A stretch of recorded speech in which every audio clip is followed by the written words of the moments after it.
Friends, leaders of the human spiritual world, leaders of the human religious world, we thank the organizers that such a wonderful occasion is here, where we all can unite and serve the humanity. Religion is religion only when it unites. Religion is no more religion when it divides. Religion is not for dividing people, it is for uniting people.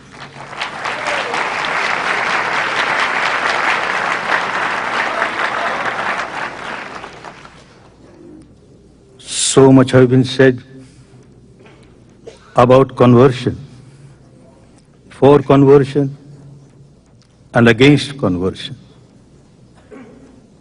I am for conversion. I am not against conversion. But conversion not from one organized religion to another organized religion. No. Conversion from misery to happiness.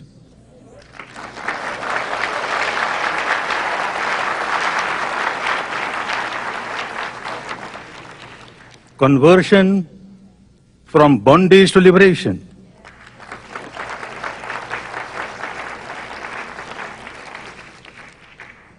Conversion from cruelty to compassion.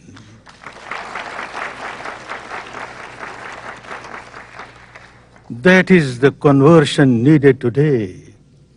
And that is what this organization should make a point to implement.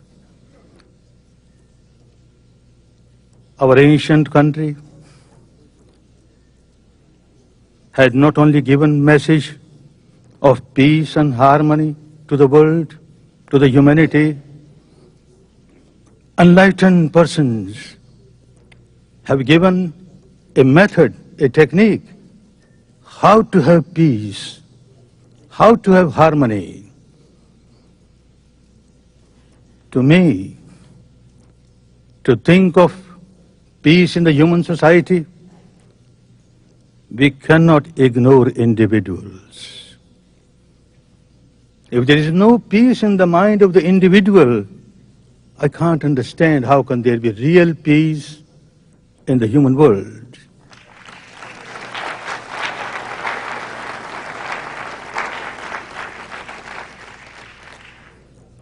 If I have an agitated mind, if I have a mind all the time full of anger, hatred, ill will, animosity, how can I give peace to the world?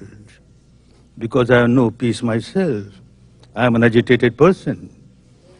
Therefore, the great enlightened persons have said, first have peace within yourself.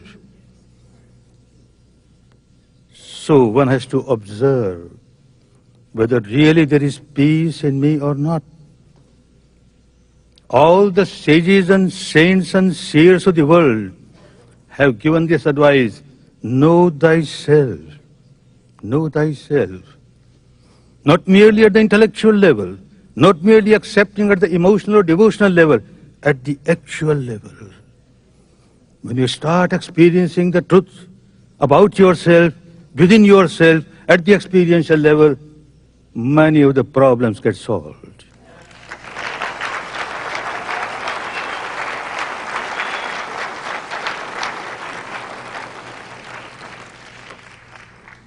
You start understanding the universal law of the nature, or universal law of the God Almighty, universal law which is applicable to one and all.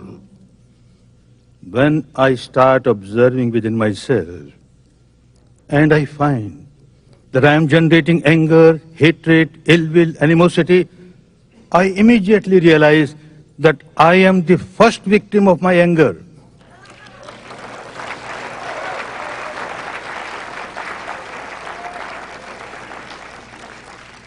I am the first victim of the hatred, animosity that I am generating within myself. Then only I start harming others. This is law of nature. If I observe within myself, I find as soon as I generate any negativity in the mind, there is a lot of physical reactions. My body starts burning, heated up, palpitation, tension. I am a miserable person. And when I generate negativity in me and become miserable, I don't keep this misery limited to myself. I keep on throwing this misery on others. I make the entire atmosphere around me so tense that anybody who comes in contact with me becomes miserable. And I talk of peace. I talk of happiness. Keep on talking of happiness and peace. What is happening in me is more important to me than anything else. Law of nature. And if I am free from these negativities, if my mind is free from negativities, mind is pure, again law of nature starts working. I observe within myself, at this moment, there is no negativity in the mind, and look, the nature or the God Almighty has started rewarding me.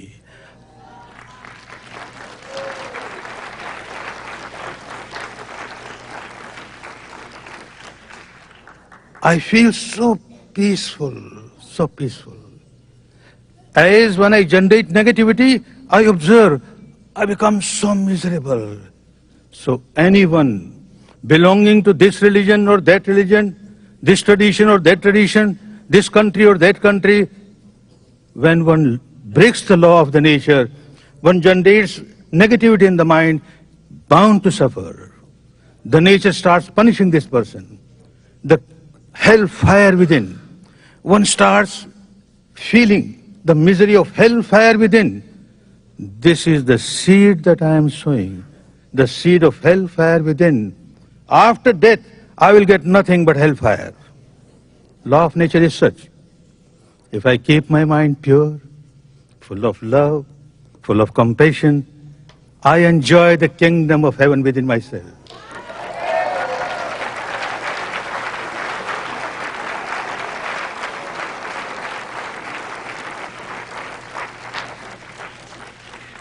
And this seed of kingdom of heaven will bring nothing but the fruit of the kingdom of heaven after death.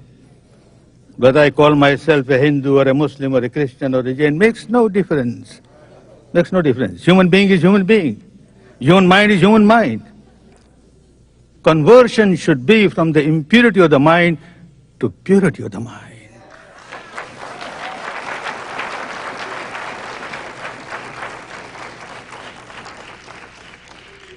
How people get changed. Such wonderful changes come. No magic, no miracle. It's a pure science of observing the interaction of mind and matter within ourselves. How mind keeps on influencing the matter, the body. How body keeps on influencing the mind. If we keep on observing, we understand the law of nature so clearly. That as and when I generate negativity, I start suffering. And as and when I am free from negativity, I start enjoying peace and harmony. That can be practiced by one and all. A wonderful tradition, a wonderful technique given by the enlightened one in our ancient country and spread in the world. Even today, people from different communities, different traditions, different religions, they come and learn this technique, they get the same benefit. They continue to remain Hindu as Hindu, Buddhist as Buddhist, Muslim as Muslim, Christian as Christian. Makes no difference. Human being is human being. What makes the difference? But a big difference comes.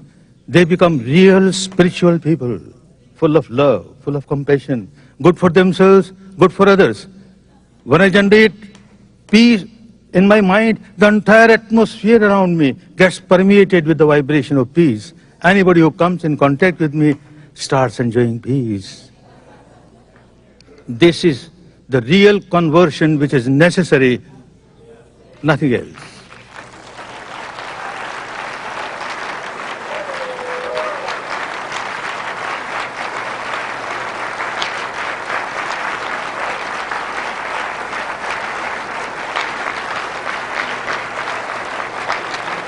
I,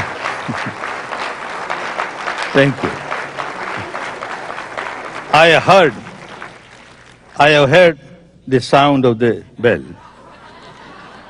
but still permit me to read out a message of my ancient country, a benevolent message from my ancient country, which is inscribed on the rocks from 2,300 years and gives a message to the entire human world.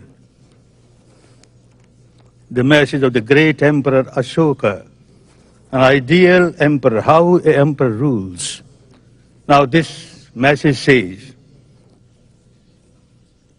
one should not honor only one's own religion and condemn other religions.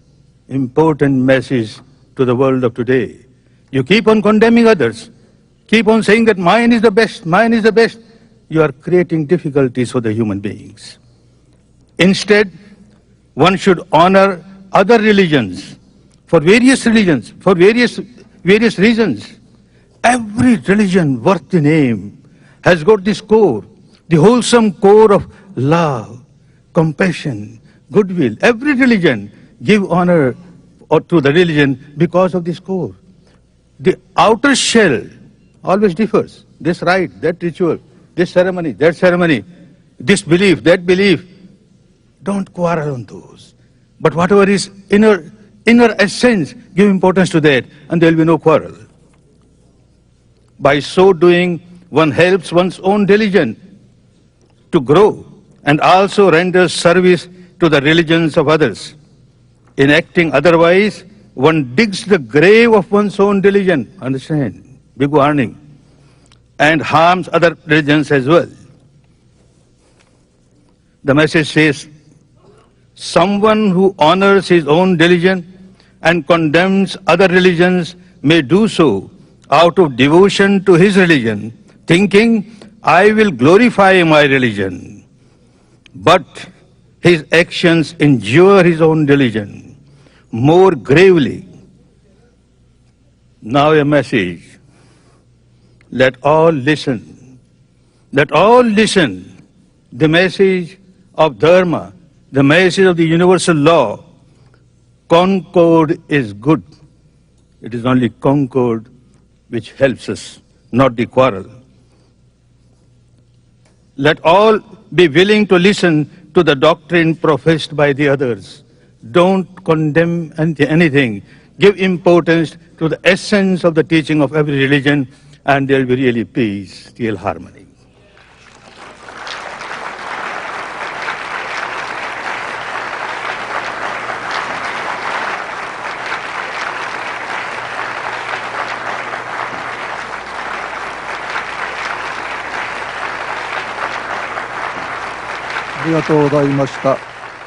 Thank you very much.